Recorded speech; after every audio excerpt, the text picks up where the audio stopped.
आऊज़ुबिल्लाहि मिनश्शैतानिर्रजीम बिस्मिल्लाहिर्रहमानिर्रहीम। मैं हूं सरदार आमिर ज़हीर एडवोकेट और आप देख रहे हैं मेरा YouTube channel house of justice. अक्सर हम देखते हैं कि जब भी कोई बेदखली का केस होता है तो उसमें हमेशा किराएदार जो होता है वो मुकदमा हार जाता है। उसकी वजह क्या होती है? उसकी वजह ये होती है कि जब भी कोई मालिक बेदखली फ़ाइल करता है अपने किराएदार के ख़िलाफ़, तो वो उस बेदखली में कुछ ग्राउंड्स लेता है कि वो किन ग्राउंड्स पर अपने किराएदार को इस प्रॉपर्टी से निकालना चाहता है।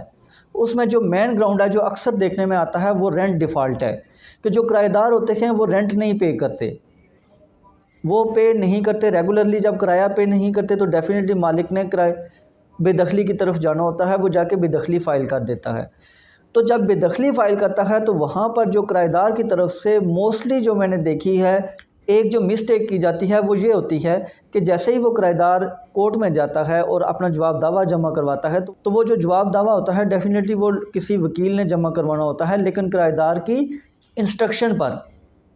या कई बार ऐसा भी होता है कि वकील साहब भी उसको ये इंस्ट्रक्शन दे देते हैं कि आप चूँकि किराएदार हैं तो आपको प्रॉपर्टी छोड़नी ही पड़ेगी, लिहाजा आप कह दो कि ये मैंने ख़रीद ली है। अब किसी वकील ने ये मशवरा दिया या आपने ख़ुद जो किराएदार है उसके जहन में ये बात आई कि मैं ख़रीदारी के लिए ये क्लेम कर दूं कि ये मैंने प्रॉपर्टी ख़रीद ली है, तो वो अपने जवाब में लिख के दे देते हैं कि ये प्रॉपर्टी मैंने ख़रीद ली। अब ये जो लफ्ज़ आपने लिख लिया कि ये प्रॉपर्टी मैंने ख़रीद ली, तो अब इसका कतन ये मतलब नहीं है कि पहले आपकी ख़रीदारी का जो आपके टाइटल का डिस्प्यूट है वो हल होगा, उसके बाद बेदखली का पर जाएंगे। ऐसी बात नहीं है। इसमें number of judgement supreme court, high courts की हैं कि जब भी कहीं आप ये बात कहते हैं कि ये प्रॉपर्टी मैंने ख़रीद ली है, लेकिन उससे पहले आप वहाँ पर बतौर किराएदार आए थे, तो अब चूँकि पहले वाला जो मायदा है वो किराएदारी का है और दूसरा एग्रीमेंट आप जो पेश कर रहे हैं वो उस प्रॉपर्टी की ख़रीद की बाबत है, तो अब इसमें कानून ये कहता है, जो सुप्रीम कोर्ट, हाई कोर्ट की जजमेंट्स हैं वो ये कहती हैं कि पहले वाला मायदा पहले इम्प्लीमेंट होगा और बाद वाला वो फिर बाद में देखा जाएगा। वो किस तरीके से कि जैसे पहले वाला मायदा रेंट एग्रीमेंट है, तो आप वहाँ पर बतौर किराएदार आए हैं और आपने जो उस मालिक ने वहाँ अपनी बेदखली में ग्राउंड लिए थे कि आप रेंट पे नहीं कर रहे या उसे पर्सनल ज़रूरत है इस प्रॉपर्टी की, तो आपने उसकी हद तक कोई डिनाई नहीं किया या उसका जवाब नहीं दिया, एडमिट कर लिया, तो आप इस ख़रीदारी की तरफ आ गए। तो अब चूँकि उसके जो ग्राउंड्स हैं वो वैलिड हो गए, आपने मान लिए, तो आपको वो प्रॉपर्टी खाली करनी ही करनी है। कोर्ट आपके ख़िलाफ़ ऑर्डर कर देगी कि पहले आप प्रॉपर्टी खाली करें, उसका कब्ज़ा मालिक के हवाले करें, चूँकि पहले वाला एग्रीमेंट रेंट एग्रीमेंट था। उसके बाद जो दूसरा मायदा है कि आप कह रहे हैं कि ये मैंने प्रॉपर्टी ख़रीदी है, अब आप वो सिविल कोर्ट में जाएं, वहाँ पर जाके दावा करें। अगर वो दावा आपके हक़ में डिग्री होता है तो आपको फिर वहाँ से कब्ज़ा भी मिल जाएगा।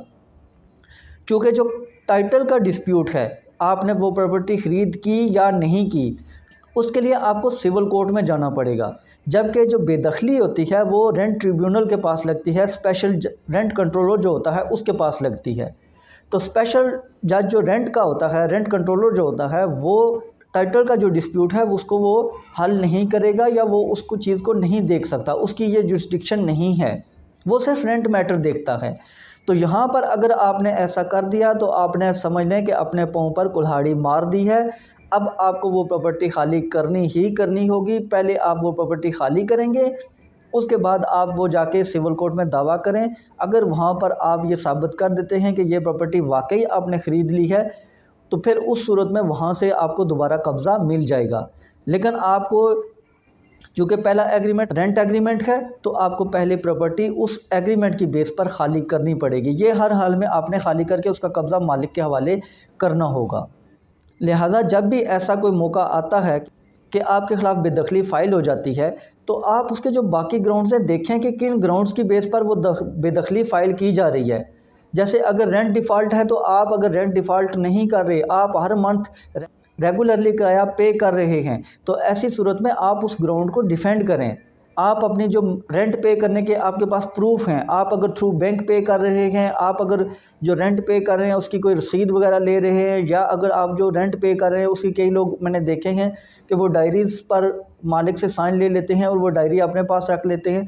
जिस तरीके से भी आप रेंट पे कर रहे हैं और आप वहाँ पर कोई डिफ़ॉल्ट आपका नहीं है, तो मालिक ने अगर आप पर इल्ज़ाम लगा दिया कि ये रेंट डिफ़ाल्टर है तो लिहाजा इसको इस प्रॉपर्टी से बेदखल किया जाए, तो आप उस पर डिफेंड करें, अपने सबूत पेश करें। अगर आप अपने सबूत वहाँ पेश कर देंगे तो जो मालिक है उसकी बेदखली खारिज हो जाएगी। लिहाजा आप जल्दी में फ़ौरन मलकियत का दावा नहीं करना है कि मैं इस प्रॉपर्टी का मालिक हूँ, क्योंकि उस सूरत में फिर आपको हर हाल में प्रॉपर्टी खाली ही करनी पड़ेगी। सेकंडली, अगर मालिक ने ये भी ग्राउंड ले लिया कि जो मुझे पर्सनली ये नीड है, मुझे इसकी पर्सनली ज़रूरत है, मैं यहाँ ख़ुद अपना बिज़नेस करूँगा या रिहाइश रखूँगा, तो ऐसी सूरत में आप देखें कि उसकी और कितनी प्रॉपर्टीज़ हैं जो उसके पास हैं, और वहाँ पर वो अगर कोई अपना बिज़नेस कर रहा है, जो भी मैटर कर रहा है, तो वो चीज़ भी आप देख के तो उसको डिफेंड कर सकते हैं। हाँ, अगर मालिक के पास बहुत सारी प्रॉपर्टीज़ हैं लेकिन वो उसमें कहीं भी वो उसको यूज़ नहीं कर रहा, उसके पर्सनल यूज़ में नहीं है, तो ऐसी सूरत में उसकी ये ग्राउंड वैलिड है। वो किसी भी प्रॉपर्टी को अपनी पर्सनल नीड के लिए वो खाली करवा सकता है। लेकिन आप उस मालिक के जो ग्राउंड्स हैं उसने लिए हुए हैं, उनको देख के तो फिर अपना जवाब तहरीर करें और कोशिश करें कि जो हकीकत है उस पर आप अपना केस डिफेंड करें, ताकि जो हकीकत होती है उसको साबित करना बड़ा आसान होता है। झूठ जो होता है वो झूठ ही होता है, वो कहीं भी पकड़ा जाता है, वो आपके लिए ही फिर आगे मुश्किल पेश आएगी। तो व्यूअर्स, ये थी आज की वीडियो। उम्मीद है वीडियो पसंद आएगी। अगर वीडियो पसंद आई तो चैनल को सब्सक्राइब करना ना भूलिएगा। इसी के साथ इजाज़त चाहता हूँ। अपनी दुआ में याद रखिएगा। फ़ी अमानिल्लाह।